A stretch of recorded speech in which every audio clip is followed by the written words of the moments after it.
Hello বন্ধুরা, তো এই ভিডিওতে আইএসএল নিয়ে অনেকগুলো আপডেট আছে। তো ভিডিওটি সবাই শেষ অবধি দেখো, আর চ্যানেলে নতুন হয়ে থাকলে চ্যানেলটি সাবস্ক্রাইব করে পাশে থাকা বেল আইকনটিকে অন করে পাশে দেখো। তো মোহনবাগান সমর্থকদের জন্য খুবই একটা খুশির খবর আছে। তো তোমাদের আগের ভিডিওতে যেমনটা জানিয়েছিলাম যে গ্রেগ স্টুয়ার্ট মোহনবাগানের সঙ্গে কথাবার্তা অনেক দূর এগিয়ে গেছে। তো বন্ধুরা, এই মুহূর্তে যেমন খবর রয়েছে, সব জল্পনার অবসান ঘটিয়ে গ্রেগ স্টুয়ার্ট মোহনবাগানের পথেই, শুধু তার মেডিকেলটা বাকি আছে। মেডিকেলটা হয়ে গেলে হয়তো অফিসিয়ালি গ্রেগ স্টুয়ার্টের নামটা মোহনবাগান ঘোষণাও করে দেবে। তো সে মাল্টি ইয়ার 1+1 ডিলে সাইন করেছে মোহনবাগানে।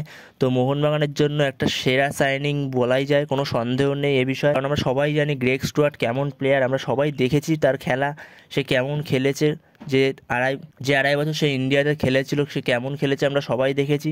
তো বলাই যায় যে মোহনবাগানের আক্রমণ ভাগটা কতটা শক্তিশালী হতে চলেছে। জেমি ম্যাকলারেনের মতো একজন স্ট্রাইকার, জেসন কামিন্সের মতো একজন striker, Dimitri Petratos, Greg Stewart, what a attacking line. তো এর পরের বিষয়ে অফিসিয়াল আপডেটটা আসলে তখন তোমাদের জানিয়ে দেবো। এর পরের আপডেটটা হলো জিকসনকে নিয়ে। তো তোমাদের আগের ভিডিওতেই যেমনটা জানিয়েছিলাম যে জিকসন ইস্টবেঙ্গলে আসতে চলেছে, কথাবার্তা অ্যাডভান্স স্টেজে হয়ে গেছে জিকসনের সঙ্গে। তো কনফার্ম হয়ে গেল জিকসন যে ইস্টবেঙ্গলে আসছে। তো জিকসন আজ কলকাতায় চলে এসেছে। তো এটা ইস্টবেঙ্গল সমর্থকদের জন্য খুবই খুশির খবর বলা যায়। তো জিকসনের মতো একজন প্লেয়ার ইস্টবেঙ্গলের মিডফিল্ডে থাকা মানে ইস্টবেঙ্গলের মিডফিল্ডটা কতটা শক্তিশালী হবে শুধু একবার ভাবো। বলাই যায় খুবই একটা ভালো সাইনিং ইস্টবেঙ্গলের জন্য। তো খুব তাড়াতাড়ি হয়তো অ্যানাউন্সমেন্টটা চলে আসবে অফিসিয়াল। তো তখন তোমাদের এই বিষয়ে তখন জানিয়ে দেবো। এর পরের আপডেট হল উড়িষ্যা এফসির কোচ সার্জিও লোবেরার সঙ্গে 2026 সাল অবধি উড়িষ্যা এফসি তার চুক্তি বাড়িয়ে নিয়েছে। উড়িষ্যা এফসি অফিসিয়াল অ্যানাউন্সমেন্টও করে দিয়েছে। এর পরের আপডেটটি পাঞ্জাব এফসিকে নিয়ে। তো পাঞ্জাব এফসি একজন বিদেশি প্লেয়ারকে কনফার্ম করে ফেলেছে, তার নাম হচ্ছে ফিলিপ মার্শাল-জ্যাক। 31 বছর বয়সে একজন ক্রোয়েশিয়ান মিডফিল্ডার।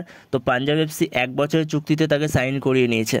তো এরপরের আপডেটটি হচ্ছে এফসি গোয়াকে নিয়ে। তো এফসি গোয়া একজন বিদেশি প্লেয়ারকে কনফার্ম করে নিয়েছে, অফিসিয়ালি অ্যানাউন্সমেন্টও করে দিয়েছে। তার নাম হচ্ছে ড্রেজান ডার্জিক, তার বয়স হচ্ছে 28 বছর, সার্বিয়ার একজন লেফট উইঙ্গার।